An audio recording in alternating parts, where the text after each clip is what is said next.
welcome to my channel. We are in the man cave on my YouTube channel. That's right, I have a YouTube channel now. Yes! I am Brandon Davis. You may know me from comicbook.com. You may know me from Twitter as the Brandalorian. Somebody might have called me Brand Widow or Iron Brand. They probably haven't. Bat Brand, we're just going to stop there. Listen, look at all the stuff around me. I have to go a little bit geek on it. But this isn't a comicbook.com thing. I will continue doing all of the work at comicbook.com's YouTube video, writing, all that stuff I do. It'll stay there. Everything I can't do there, I will do here. So this is going to be traveling and all kinds of fun, stupid, silly, whatever I do outside of work, we will do here. If you guys want to see what the catering was at the Terminator junket, I will show you those breakfast tacos that we had. Just behind the scenes stuff that I wouldn't post on Comic Book. I'm not going to get anybody in any trouble or show any really behind the scenes stuff. I feel like I get to do really cool stuff, and I'm just kind of wasting opportunities by not showing it to you guys and not filming it and sharing it, because a lot of you guys seem actually interested in it. And if you're not, and you made it this far, thanks for the +1 on the view count. You're free to go. Goodbye. But as for what the channel will be, I want to do a video every Thursday. I hear that you should get consistent on YouTube. We'll see how long that lasts. It depends on my workload at Comic Book. It depends on how long my interest in this whole thing kind of lasts in the first place. I might go 2 weeks and be like, okay, I'm over it. I don't know. But if you guys want me to keep doing it, I think the way to let me know is hit the like button, whichever side it's on. I don't know, I'm new to this. And hit the subscribe button. That's what every other YouTuber has taught me just from watching them, that you're supposed to say that in these videos. So I said it. And this video is a Q&A. You're going to get to know me. A lot of the questions I don't get to answer on the site, on comicbook.com, I'm going to answer here on my personal YouTube channel. That's right. This is the me show. You signed up for it. It's your fault you're here. No, this is me. I don't know what we're doing. But let's try to have some fun with it. Let's dive into the Q&A, shall we?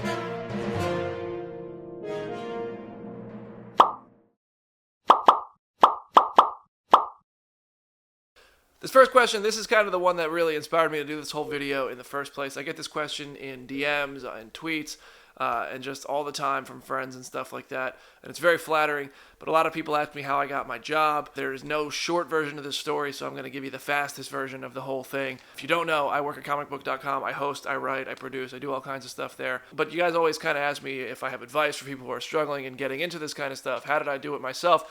And I'm going to tell you that right now. And we got to go back to college for that, really. I mean, I've been into the movie and TV stuff my whole life. I always wanted to be an actor or director. I still think that would be a really cool thing to do, but I love what I'm doing right now, so I'm going to continue this for a while, I think. When I was in school, I went to the movies every single Thursday night. Whatever movie was coming out, I would go see that. And then I started writing something myself that I thought, in my free time, maybe this will be a cool script one day, who knows? And I went to dinner with some friends, and at that dinner, one of the friend's parents was working at a TV network, and my friend was like, yo, tell so-and-so's mom about your idea. So I told so-and-so's mom about my idea. And she was like, wow, that's really cool how passionate you are. I'm friends with the president of AMC. I'd like to put you in front of him, and you can pitch your TV show. And I was like, yeah, let's do that, sure. Spoiler alert, I don't get a TV show out of it. While I was in school, I decided, you know what, if this is a possibility, I'm in my last semester, I have met all my credits, I should take an acting class, and that would be fun. So I did that, and I started enrolling people from the acting class to start making this pilot episode for this thing we're going to pitch to AMC. And when we did that, I was working at a bar called the Village Idiot, and I was working the door. And one night at the Village Idiot, while I was working the door, Antoine Tanner, you might know him as Skills from One Tree Hill, came in. And he introduced himself, and he was like, I heard you're pitching a thing to AMC. And he heard it from my friends who were friends with him. I don't know how any of that came to be. And I was like, yeah, dude, we are. Do you want to be a part of it?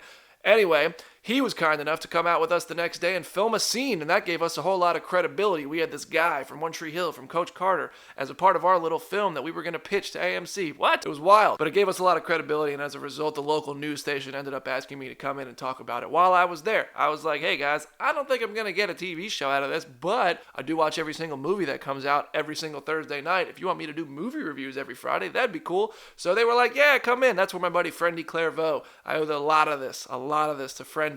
Great guy.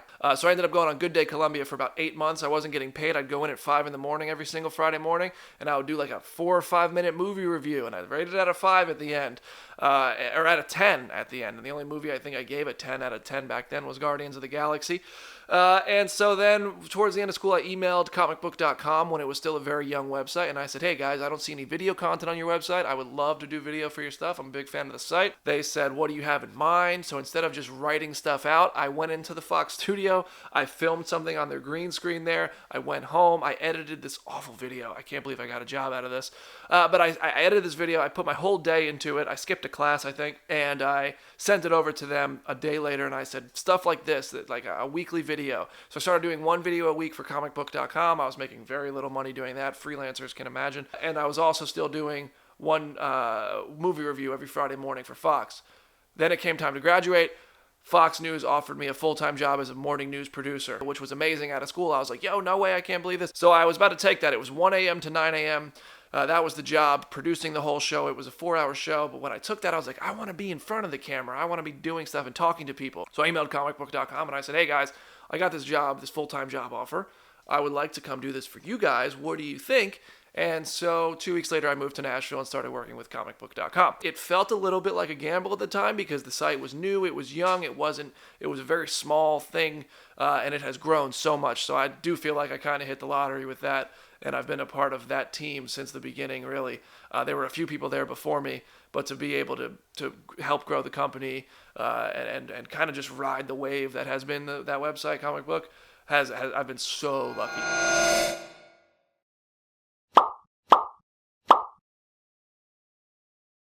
I do love that a few of you guys are asking about short films, what kind of actors I'd like to work with. Am I going to make another project? The answer is yes, I'm going to have another project in 2020. I'm finally going to get back to being creative in terms of storytelling, and I'm really excited about that. I don't have details because I don't know what I'm going to do yet, but I do know I'm going to make another film, probably a short film in 2020. If you want to check out some of the other stuff, I did Stay, a short film that I wrote, produced, and I played the supporting role in. I thought about directing it because I was so close to the script having written it, but I gave it to John Mason, another guy who works with me at comicbook.com, and he did a great job. It was kind of hard to let someone else direct it because I was so close to that script and I loved it so much and I was really proud of it, but he did a good job and I was really happy that we were able to get that done. And I also directed a music video for Peter Zimmerman, who played Eduardo on The Walking Dead. Me and Peter really want to do another project in 2020. I just want to make sure I do it properly. Like, I don't want to go into anything kind of haphazardly just to do it. I've done that before too. I've learned a lot from those projects.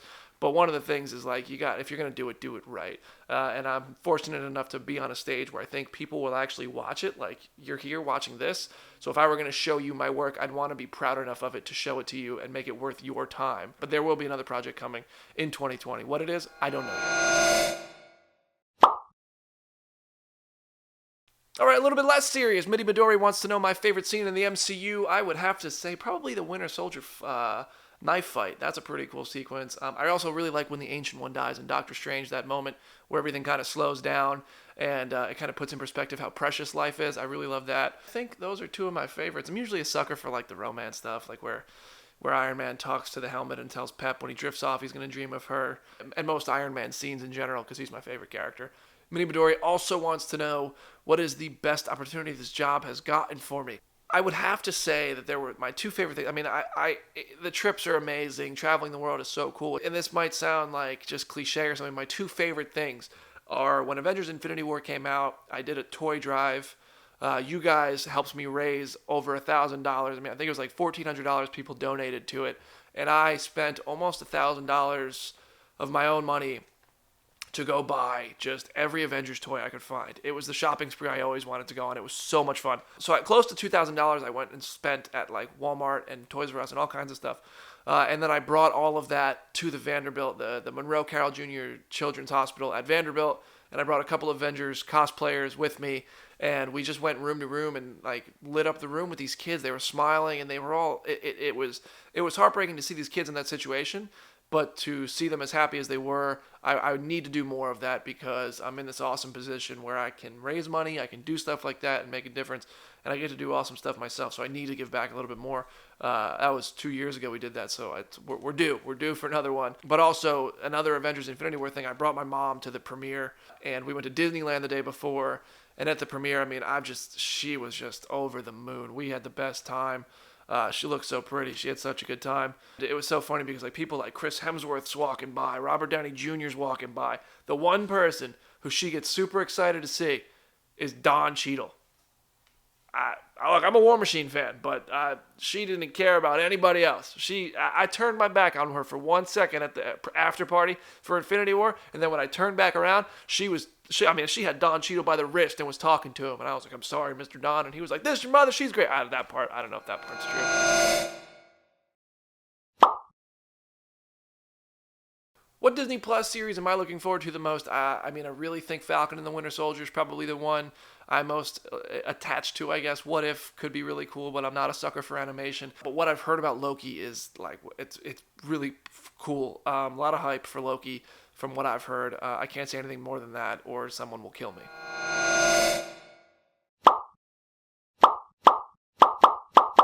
A lot of questions about like best, worst interviews. I won't go into worst interviews because I don't want to like piss anybody off. I have had interviews where I walk out and I'm like, man, I sucked at that one. Best, I would say the best interviews are Will Smith. He's super fun to talk to. Chris Pratt and the cast of Guardians of the Galaxy Volume 2. I remember Dave Bautista, Zoe Saldana. They were super fun. The Rock, the first time I met The Rock was awesome. He comes in super prepared and super professional. And the first time I sat down with him was for the first Jumanji movie. And I showed him a photo that I took with him on Instagram years before that time I took that trip out to California for Comic-Con. I happened to be there the time of the Hercules premiere, and I snagged a selfie with him from the crowd. He's not even looking, and I showed it to him, and I was just like, Dwayne, I'm so happy to be here. And he knew who I was. He was like, oh, I saw your video. You know, you were talking about your South Carolina apartment and all this stuff. And Kevin Hart was like, what you talking about? And then he like kind of told my story very briefly to Kevin, and I was like, this is amazing. But also, the clock is rolling, and we have an interview to do. Who's the kind of celebrity I've ever met? I'd have to go with Tom Hiddleston, man. I mean, Will Smith, super charismatic, never met a stranger, I don't think. But Tom Hiddleston, I brought my mom to Avengers Infinity War's junket, and I brought her in the room for a couple of the interviews so she could see what it's like when I'm at work. And Tom Hiddleston, most celebrities don't even introduce themselves because they know you're coming prepared, you know who they are, they don't have to say, hi, I'm so-and-so. Tom gets up, shakes your hand, and then he says, I'm Tom, and then he walks, but for me, he walked past me, introduced himself to my mother, and was like, hi, I'm Tom, and I think I just watched my mom melt into a puddle right there in the room. And then when we were done, he said goodbye, he shook my hand, and he got up and he shook my mother's hand, and he said, thank you. And it was the kindest thing I've ever seen. I've never met anybody who does that.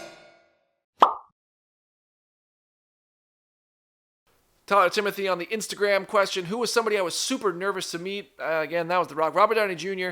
I had never met Robert Downey Jr. I'd seen him. I'd been in the same room with him. But then at Avengers Endgame, when we were walking in, he was walking in next to me. And I was like, oh my God, it's Robert Downey Jr. He might never be in another Marvel movie. This is my chance. I have to meet him now. So I handed my phone to my date. And I said, look, I'm not going to ask him for a photo. Just take photos like when I meet him.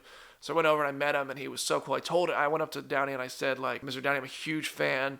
Obviously, your work as Iron Man has shaped my life because I work at comicbook.com. So your work has kind of, in a roundabout way, provided my career and shaped my life. And he was like, that is so cool, man. And we started talking for a minute. And then he noticed the girl taking the photos. And he pointed at the case. And it was a Little Mermaid phone case. And he was like, nice case. And I was like, that's mine. And he looked at me like, and that was the moment I decided to get an Iron Man phone case.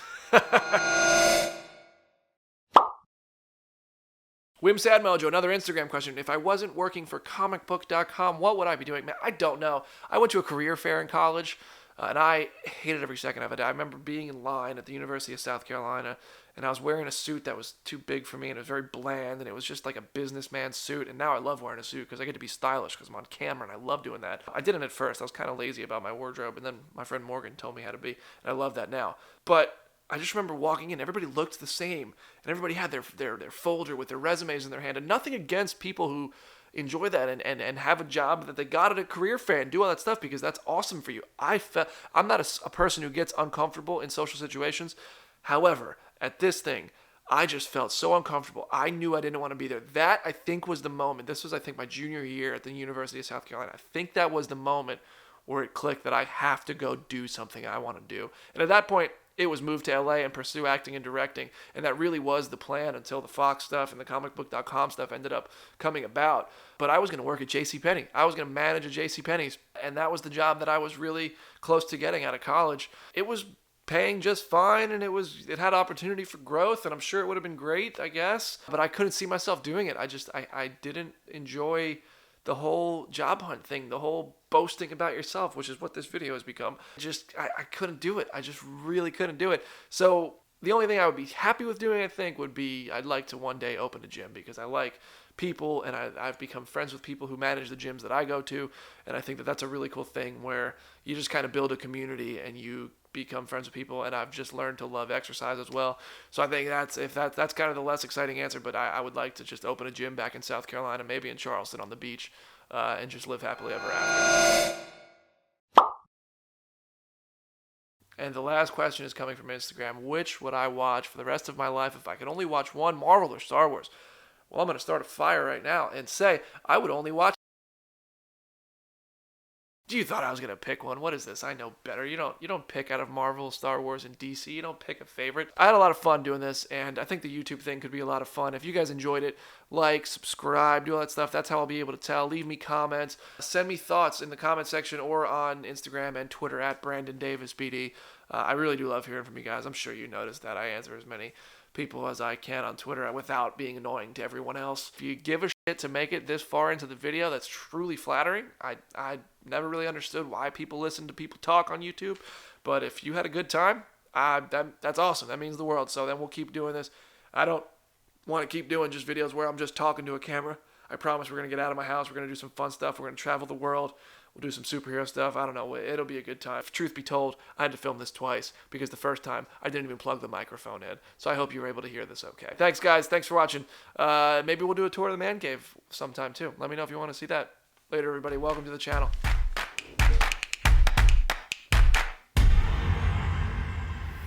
Goodbye.